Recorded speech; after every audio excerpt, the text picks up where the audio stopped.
साल 1950 का यह चौंका देने वाला किस्सा जो रानी बाजार का है। यहाँ पर एक राम प्रकाश नाम का व्यक्ति रहता था और उसकी एक बेटी जो 5 साल की थी और उसको 5 साल की उम्र में ही कैंसर हो गया था।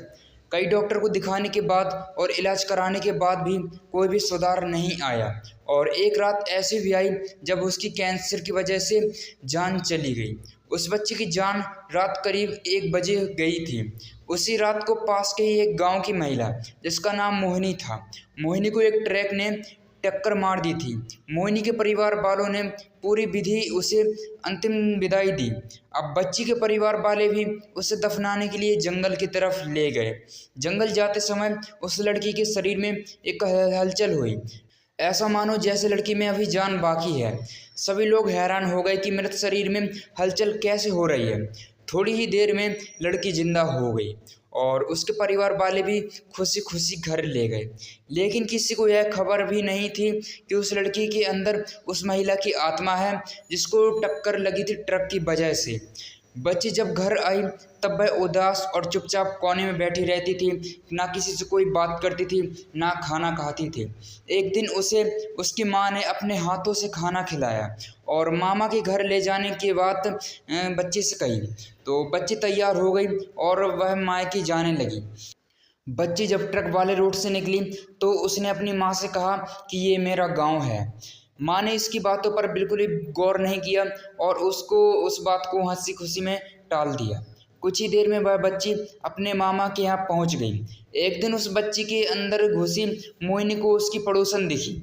उसने जोर से पुकारा, सिमरन। सिमरन ने उसे पलटकर देखा तो वह एक छोटी सी बच्ची थी। उसे बड़ी हैरानी हुई कि एक बच्ची को मेरा नाम कैसे पता है। तभी मोहिनी ने अपनी सारी बात बता दी। उसने कहा कि मेरे परिवार वालों ने मुझे बिना मौत के ही जला दिया, इसलिए मेरी आत्मा भटक रही है। उसी दिन इस लड़की की मौत भी हो गई थी, इसलिए मैं इसके शरीर में आ घुस गई। सिमरन ने यह बात अपने सारे गांव वालों को बता दी। पूरे गांव वाले और मोहिनी के रिश्तेदार उसे देखने के लिए बच्ची के मामा के घर आ गए, जहां पर वह अभी है। मोहिनी ने एक एक करके सबको पहचान लिया। कुछ ही टाइम बाद वह अपने रिश्तेदारों के साथ अपने गांव चली गई। अब उस लड़की की मां बच्ची को घर में ना देखकर परेशान हो गई। जब उसे पता चला कि वो कुछ लोग दूसरे गांव में ले गए हैं, तब वह उसे बुलाने के लिए वहां चली गई। अपने परिवार के साथ खुश रह रही मोहिनी ने वापस आने से मना कर दिया। पास के ही लोगों ने उसे समझाया कि तुम्हें दोनों परिवार के साथ रहना होगा, इससे सभी को खुशी मिलेगी, तुम किसी एक परिवार के साथ नहीं रह सकती। इस बात को सुनने के बाद लड़की के शरीर में रह रही मोहिनी अपनी माँ के साथ वापस आने के लिए राजी हो गई। अब वो दोनों परिवारों के साथ खुशी खुशी रहने लगी।